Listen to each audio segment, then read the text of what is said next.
Salam sejahtera bagi kita semuanya. Sebelum kita mendengarkan firman Tuhan, marilah kita berdoa. Ya Bapa dalam surga, berfirmanlah Engkau, hati dan pikiran telah kami siapkan. Terpujilah nama-Mu. Amin. Bapak, Ibu, saudara-saudara yang dikasihi Tuhan kita Yesus Kristus, yang menjadi evangelium pada hari Minggu tanggal 8 Agustus 2021 di Gereja Huria Kristen Batak Protestan, tertulis dalam kitab Yeremia pasal 22 ayat 1 sampai 9, dan yang menjadi epistel tertulis dalam Injil Matius pasal 23 ayat 23 sampai ayat 28. Saya akan bacakan yang menjadi renungan bagi kita, yaitu firman Tuhan yang menjadi epistel pada hari Minggu yang akan datang tanggal 8 Agustus 2021, yaitu Injil Matius pasal 23 ayat 23 sampai 28. Demikian firman Tuhan.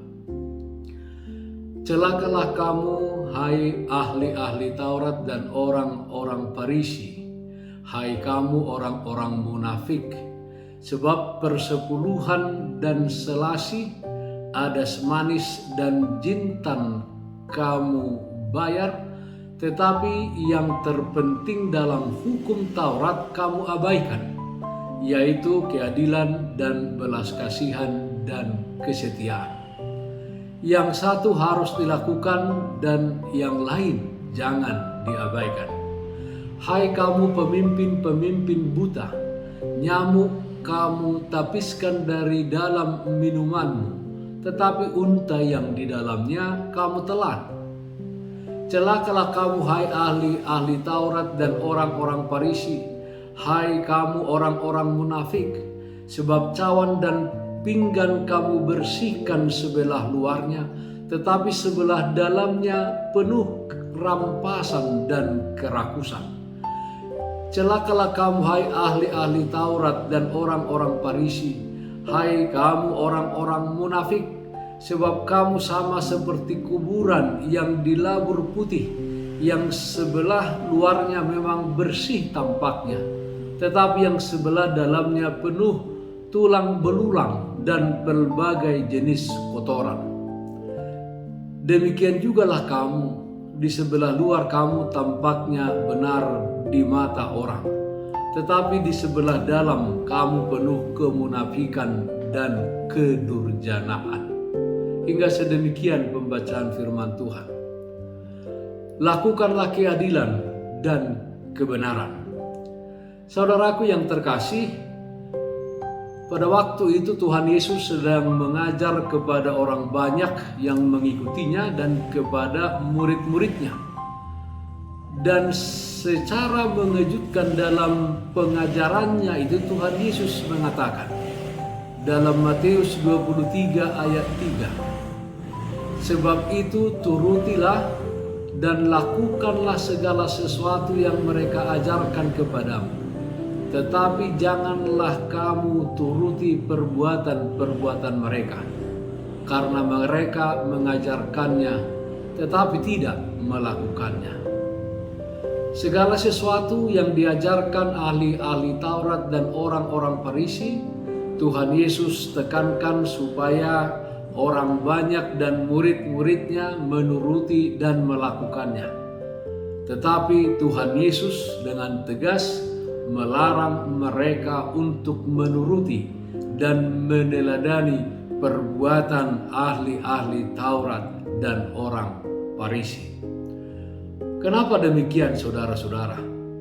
Dalam Lukas pasal 23 ayat 4 sampai ayat 7 jelas dikatakan Tuhan Yesus tentang ahli-ahli Taurat dan orang-orang Farisi, bahwa mereka memang pintar mengajar, melakukan sesuatu supaya dilihat orang, melakukan sembahyang dengan khusyuk, suka duduk di tempat-tempat yang terhormat, dan dari semua yang dilakukan tersebut motivasi mereka adalah untuk mendapat penghormatan dan pengakuan bahwa mereka adalah rabi atau guru. Selanjutnya Tuhan Yesus mengatakan juga dalam Lukas pasal 23 ayat 8 sampai 10. Tetapi kamu janganlah kamu disebut rabi, karena hanya satu rabimu dan kamu semua adalah saudara. Dan janganlah kamu menyebut siapapun bapa di bumi ini, karena hanya satu Bapamu, yaitu Dia yang di surga. Janganlah pula kamu disebut pemimpin, karena hanya satu pemimpinmu, yaitu Mesias. Saudara yang terkasih, sebagai kesimpulan dari pengajaran Tuhan Yesus kepada orang banyak dan kepada murid-muridnya, berkaca dari kehidupan yang ditunjukkan ahli-ahli Taurat dan orang-orang Farisi, Yesus mengajarkan supaya melayani sesama manusia jika ingin menjadi yang terbesar dan merendahkan diri dan akan ditinggikan oleh Tuhan. Saudaraku yang terkasih, kepada ahli-ahli Taurat dan orang-orang Farisi, Yesus berkata, "Celakalah kamu." Perkataan Yesus tersebut sangat keras, Bapak Ibu, saudara-saudara. Yesus menyebut ahli-ahli Taurat dan orang-orang Farisi sebagai orang yang munafik. Mereka membayar dan memberikan persepuluhan.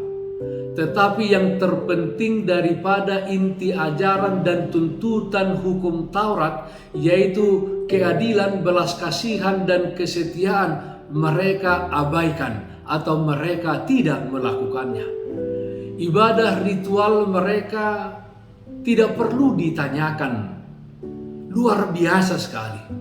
Tetapi tindakan mereka terhadap orang lain berlawanan dengan ibadah yang dijalankannya. Persembahan mereka hanya untuk melegalkan tindakan mereka yang tidak benar kepada orang lain. Misalnya kepada orang miskin, kepada janda-janda dalam kesusahannya, dan juga orang-orang asing dan lain sebagainya. Tuhan Yesus menyebut ahli-ahli Taurat dan orang-orang Farisi sebagai pemimpin yang buta dan mengibaratkan mereka seperti cawan yang bersih di sisi luarnya tetapi kotor di dalamnya. Nyamuk dibersihkan dari dalam minuman karena takut terminum, tetapi justru unta yang ditelan. Sebelah luar dari cawan dan pinggan dibersihkan, tetapi di dalamnya penuh dengan rampasan dan kerakusan. Hal-hal yang kecil dibersihkan, tetapi Bapak Ibu saudara-saudara, dosa yang paling besar ditelan bulat-bulat. Tuhan Yesus juga mengibaratkan mereka seperti kuburan yang dilabur dengan tanah putih. Sebelah luarnya memang bersih kelihatannya, tetapi di dalamnya penuh dengan tulang belulang dan berbagai jenis kotoran. Ahli-ahli Taurat dan orang-orang Farisi dari luar kelihatannya cakap dan bersih dan sangat menarik dilihat oleh orang lain, tetapi hati dan pikiran mereka penuh dengan kemunafikan, penuh dengan kedurjanaan, penuh dengan kejahatan. Saudaraku yang terkasih, tentu kita tidak mau menjadi seperti ahli-ahli Taurat dan orang-orang Farisi yang ada dalam nats ini, di mana dengan keras Yesus berkata kepada mereka, "Celakalah kamu." Tetapi kita mau menjadi manusia yang melakukan sesuai dengan kehendak Tuhan, yaitu melakukan keadilan dan kebenaran. Dan tentunya kepada orang yang melakukan keadilan dan kebenaran, Yesus akan berkata, "Berbahagialah kamu." Pertanyaannya adalah, apa yang harus ada pada kita untuk melakukan keadilan dan kebenaran? Saudara-saudaraku, hiduplah di dalam kasih, mengasihi Allah dan mengasihi sesama manusia. Hukum itulah yang disebut Yesus sebagai hukum yang terutama dan yang pertama. Dengan hidup di dalam kasih, kita akan hidup untuk melakukan keadilan dan kebenaran kepada orang lain. Orang lain tidak menjadi sesuatu yang hanya untuk dieksploitasi untuk kepentingan diri sendiri, tetapi orang lain menjadi objek bagi kita untuk mengasihi, untuk peduli, untuk memberikan apa yang menjadi bantuan kita kepada mereka. Seperti saat ini Bapak Ibu Saudara-saudara, di saat banyak orang yang terpapar karena virus corona, pandemi COVID-19 ini, disinilah kita melakukan kasih, bagaimana kita melakukan sesuatu untuk kepentingan orang lain, untuk kepentingan saudara-saudara kita yang terpapar tersebut. Yang berikut saudara-saudara, melihat hal yang penting di dalam kehidupan ini. Hati-hati saudara-saudara, mata kita ini dibutakan dengan hal-hal yang duniawi, sehingga kita tidak melihat hal-hal yang surgawi. Sering juga kita hanya melihat hal yang sederhana dan hal yang berkenaan dengan diri kita sendiri. Firman ini mengingatkan kepada kita untuk memakai mata penglihatan kita untuk melihat orang-orang yang ada di sekeliling kita, melihat kesusahan dan penderitaan orang lain. Dan tidak hanya melihat saudara-saudara, tetapi memberikan bantuan semampu kita. Ingat cerita Tuhan Yesus tentang orang Samaria yang baik hati.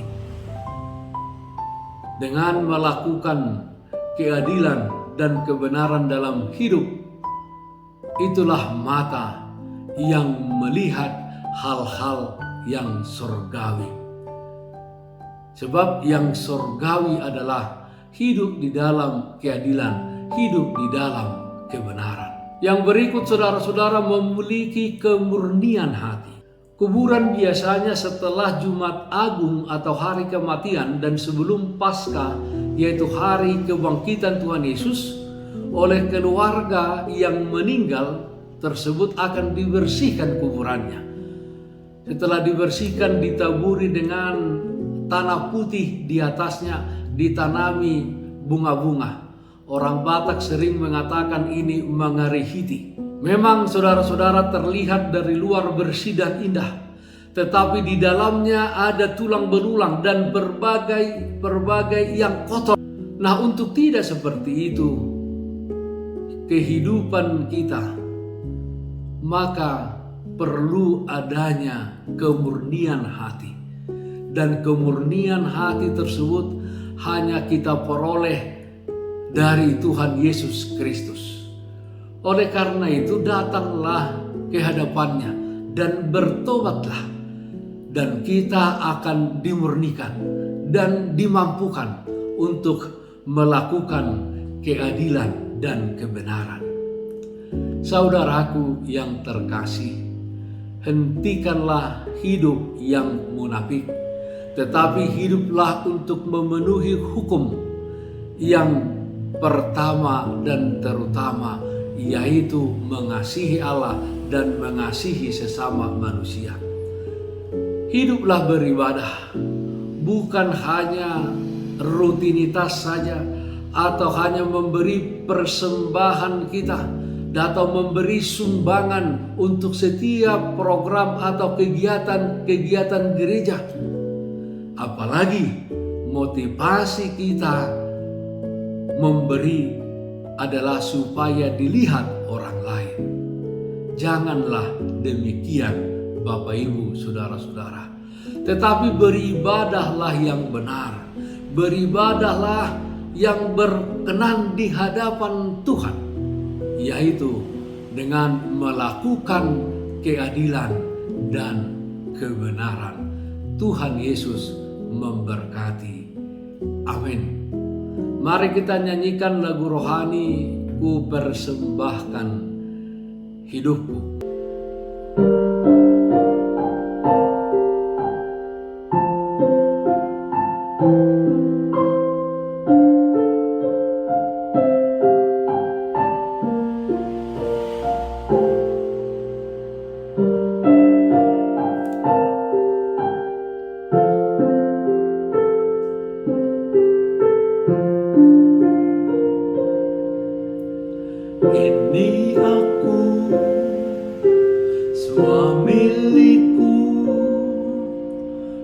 serahkan padamu Tuhan, penyesalan dan kebanggaan, suka dan duka, semua ku serahkan. Yang telah lalu, yang akan datang, hasrat dan harapan yang terbayang, masa depan dan rencanaku, semua ku serahkan dalam tanganmu.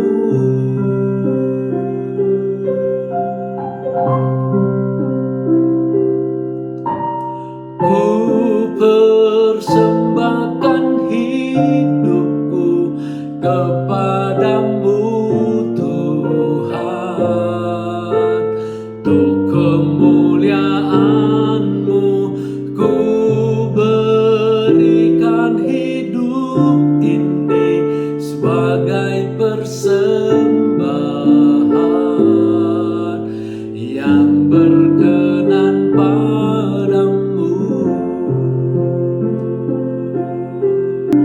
Ku persembahkan hidupku kepadamu Tuhan, untuk kemuliaan-Mu ku berikan hidup ini sebagai persembahan yang berkenan padamu.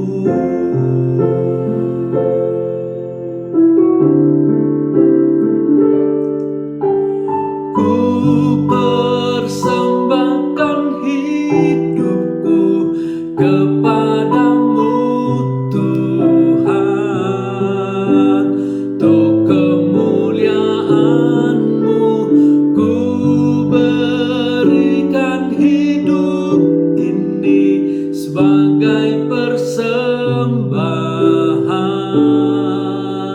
yang berkenan padamu.